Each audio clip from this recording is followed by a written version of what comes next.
All right, so welcome back everybody to another video. My name is Steve. My channel is Live and Learn Health, and I do a bunch of these videos to go over different categories in health and fitness. And just as a disclaimer, as always, these are just my opinions. This is through my own research. This is through things that I've learned through myself, and all of the things that I've researched. So in this video, I'm going to talk about the thyroid. So I have had conversations with a few people about thyroid function, and people have had issues with their thyroid. So in this video, I'm going to talk about two different major issues with the thyroid that people can have. Now, again, just as a disclaimer, I'm not a doctor. This is just my research. Of course, if you have problems, you still want to talk to your doctor, and, you can take these suggestions to them and they can decide, and you can decide on what you want to try. Maybe you've tried medication and it hasn't worked, or you're not satisfied with the results. This is completely up to you. You take this information how you want. So with the thyroid, there's two main things going on. You have the production of T4, and you have the conversion of T4 to T3. So the first thing I'm going to talk about is the production of T4. Now, T4 is produced by the thyroid stimulating hormone, okay? And the production of T4 can be impacted and affected in different ways. So first off, if you have very high cortisol, right? Like if you're always stressed out, if you're nervous all the time, if you're going through traumatic events, it's gonna have an impact on the production of T4. So trying to lower your cortisol by any means necessary is going to be beneficial for you. If you have another one is the overproduction of estrogen in your body. So if you go get an exam and your estrogen is up, you're going to want to do things to try to lower that estrogen. And I'll talk about that in the next couple of minutes in this video. Another one is insulin. Okay, so if you have high blood sugar, chances are you have high insulin. And if you are insulin resistant, that could impact the production of T4. Okay, so you want to try to get that under control.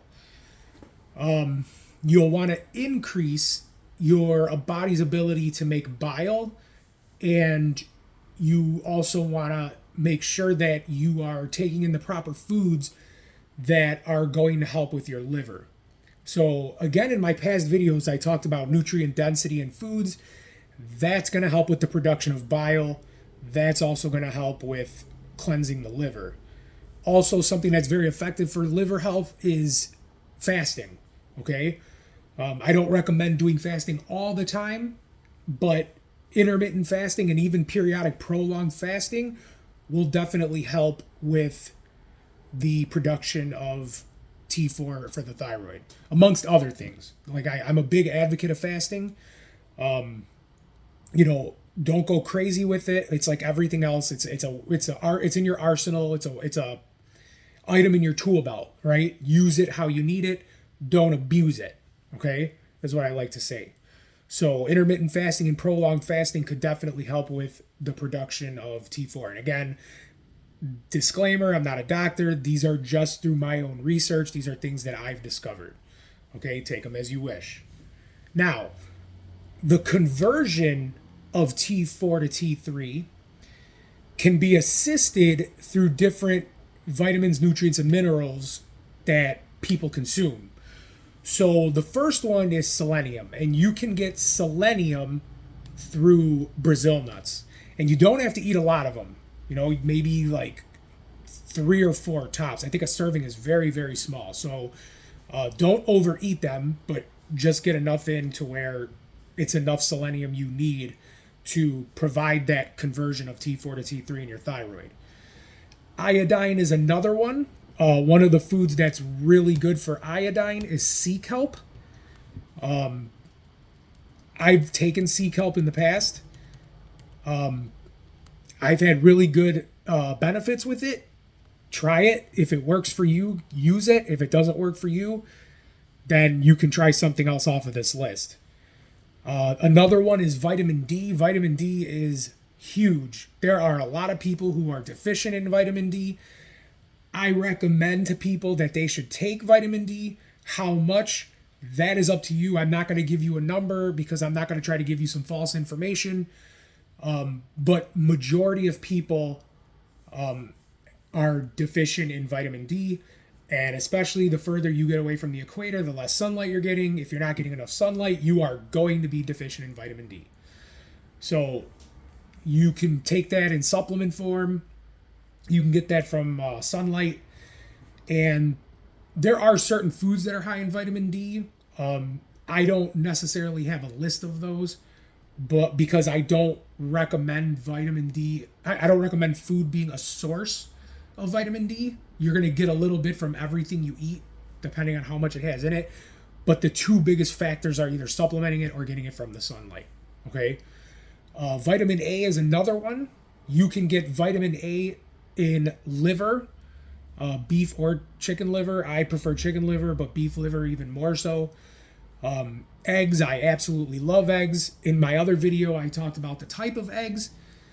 Vital Farms eggs are the ones that I go with. You want pasture raised. You want the chickens to be able to have a lot of room to graze the land. You want them eating grass and bugs and worms and just living off earth. You don't want the chickens all like next to each other, living in a little hut in the dark. I do believe that if animals are in a toxic environment and they're stressed out, it's going to impact or affect negatively the nutrient density of the food that they're going to give out. So it's really important that whatever food you're eating, that it's quality food. Okay, I understand, price is a factor for some people, but you gotta try and put that as a priority in your own life. If you're really going for health, you got to start reprioritizing what's important. And nutrient dense foods, at least for me, is at the top of that list. All right, so vitamin A, we're looking at liver, we're looking at eggs. Also, fish oil, cod liver oil. I told you guys in a previous video that I had eye surgery in both of my eyes. I started taking cod liver oil because my eyes were really dry. And I noticed some benefits. Like I used to get really bad dry eye and my eyes would sting and burn. And when I started doing cod liver oil, it definitely helped.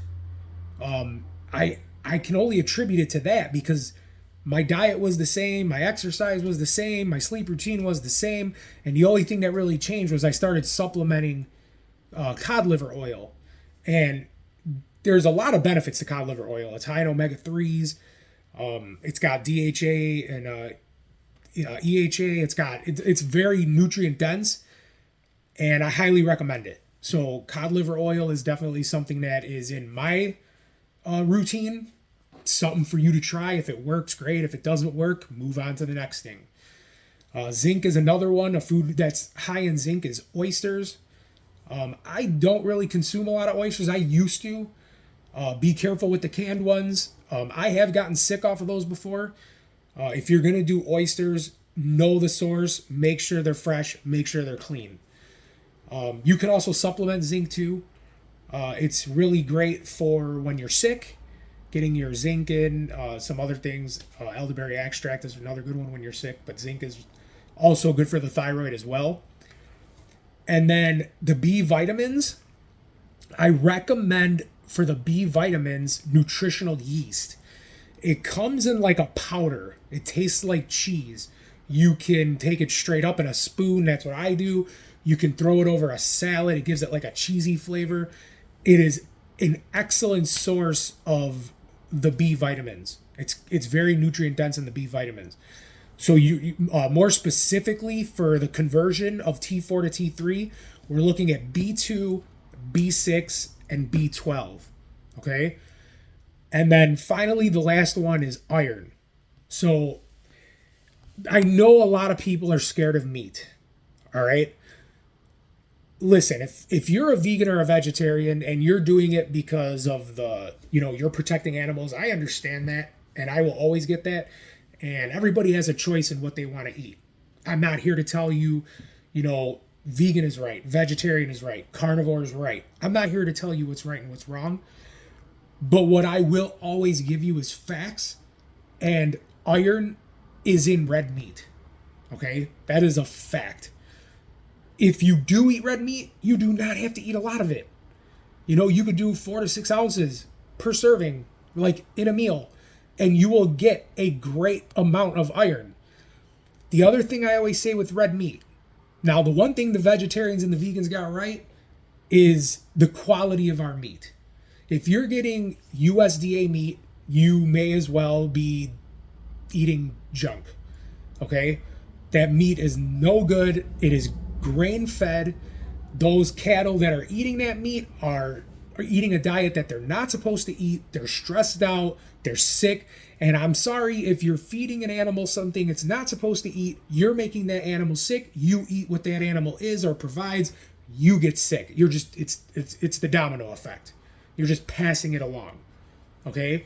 So my advice to you is, if you're going to do red meat, grass-fed, grass-finished, pasture-raised, organic. I'm always going to push that. Some people will say it's nonsense. Some people will say, oh, you're never going to get true organic, grass-fed, grass-finished. But you have to understand, something is better than nothing. We're trying to chip away here, right? You're chipping away. Little things add up in the long run. You keep eating meat that is not quality, it's going to affect you in a negative way. We keep wondering why these people are getting sick and have cancers and things like that. I think, and again, this is my opinion, that it has to do with either the highly processed foods or the diets that we're feeding animals and that we're consuming that those animals are not supposed to eat. Because all these big companies are doing is pumping them with chemicals and food that they're not supposed to eat, and they're making them bigger and sicker, and we're eating that junk. Okay? I don't want to get on a whole spiel about that, but it's sort of connected in a way, because when we're talking about the thyroid, you also have to understand that your thyroid health is dependent on the types of foods that you eat.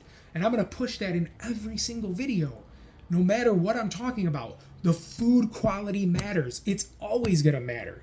You're eating whole foods that are organic, non-GMO, grass-fed, grass-finished, antibiotic-free, right? I said in a previous video, know who you're getting your food from. If you can get it from a farmer, that's even better. If you can get it from a farmer's market and you know who's controlling the breeding of that food, whether it's vegetables or fruit or meat, whatever it is, that's wonderful if you know who's doing it, right? If you have your own chickens and they're laying their own eggs and you're eating your own eggs, you have control over how it's being created.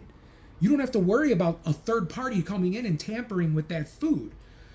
So with all that being said, guys, this is my opinion about the thyroid, the production of T4, and the conversion of T4 to T3. Take from it as you will. This is just through my research. Guys, if you like these videos, please like and subscribe to them. I got more coming. I got a lot of content that I'm creating. Please share this with someone that you love and care about, because maybe it can help them, right? Maybe this is something they're dealing with, and this is an issue that maybe they could take some of this information and use it, and it will help them in their own life. All right? Thank you very much for watching the video, and I will see you guys in the next one.